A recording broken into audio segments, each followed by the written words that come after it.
क्यों गए थे पांडव लंका और कैसे पांचों पांडव कुंभकर्ण की खोपड़ी में डूबने लगे।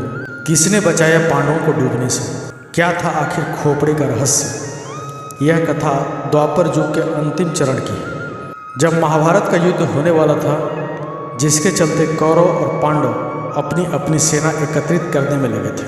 कौरव और पांडव दोनों पक्ष को सेनाओं की आवश्यकता थी, इसलिए दोनों पक्ष अपने सगे संबंधियों या जानकारों को युद्ध के लिए आमंत्रण भेज रहे थे। एक दिन पांडव अपनी माता कुंती के पास गए, जहां उन्होंने चिंतित होते हुए कहा कि माता, यह युद्ध हम कैसे जीतेंगे, क्योंकि कौरवों के पास सेना की ज़्यादा तादाद है।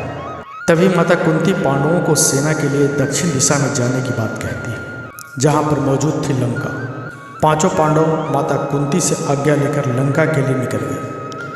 रास्ते में उन्होंने भगवान शिव के दर्शन किए। लंका तक जाने का इकलौता मार्ग था राम सेतु, जो कि उस समय टूटा हुआ था। इसलिए लंका जाने के लिए उस क्षेत्र के लोग राम सेतु की मरम्मत किया करते थे। उसी सेतु के माध्यम से पांडव लंका पहुंचे।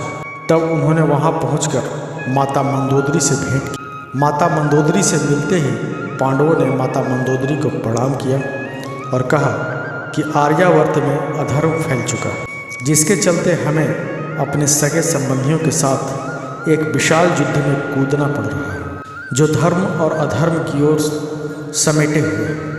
हम अपनी माता कुंती के आदेश से ही यहाँ आए हैं और आपसे चाहते हैं कि हम अपनी विशाल सेना से महाभारत के युद्ध में हमारा समर्थन करें।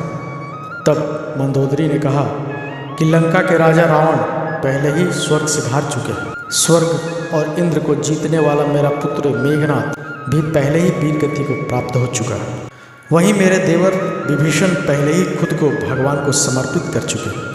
इसलिए हम आपकी ज़्यादा सहायता नहीं कर सकते, लेकिन हाँ, लंका के कुछ सैनिक जरूर आपको दे सकते हैं। लंका की सेना का साथ चुनकर युधिष्ठिर को खुशी हुई। वहीं देर रात तक होने की वजह से पांडवों ने लंका में ही निवास किया। सुबह मंदोदरी ने पांचों पांडवों को स्नान के लिए भेजा। पांचों पांडव स्नान के लिए सरोवर की तलाश में निकल पड़े। तभी उन्होंने एक सरोवर दिखा, लेकिन आपको बता दें कि वो सरोवर नहीं बल्कि कुंभकर्ण की खोपड़ी थी। जैसे ही पांचों पांडव स्नान के लिए सरोवर में उतरे तो पांचों उस सरोवर में डूबने लगे। उन्हें कुछ समझ में नहीं आ रहा था कि आखिर उनके साथ ऐसा क्यों हो रहा है। तभी वहाँ मौजूद एक ग्वाले ने पांडवों को खोपड़ी में डूबते देखा और यह बात जाकर माता मंदोदरी को बताई। मंदोदरी पांडवों की मदद के लिए सरोवर पहुँची। उन्होंने खोपड़ी को उल्टा किया और पांडवों को डूबने से बचाया। पांडवों ने माता मंदोदरी से पूछा कि आपने सरोवर को कैसे उलट दिया। तभी माता मंदोदरी को बताती है कि यह सरोवर नहीं बल्कि मेरे देवर कुंभकर्ण की खोपड़ी है। यह सब सुनते ही पांचों पांडव एक पल के लिए हैरान रह गए। इसी के साथ माता मंदोदरी ने पांडवों को रावण की कथा भी सुनाई कि कैसे वो अपने अधर्म के मार्ग पर चलने के कारण भगवान श्री राम के हाथों मारे गए। मंदोदरी ने पांडवों को कहा कि अगर तुम धर्म के साथ हो तो निश्चय ही जीत तुम्हारी होगी। तुम्हारी सेना बड़ी हो या छोटी, उससे कोई फर्क नहीं पड़ता।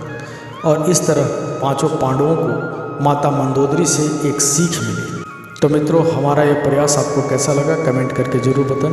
वीडियो को लाइक कर दें, चैनल को सब्सक्राइब करके बेल आइकन दबा दें, ताकि हमारे वीडियो संबंधित नोटिफिकेशन आपको हमेशा मिलती रहे। धन्यवाद।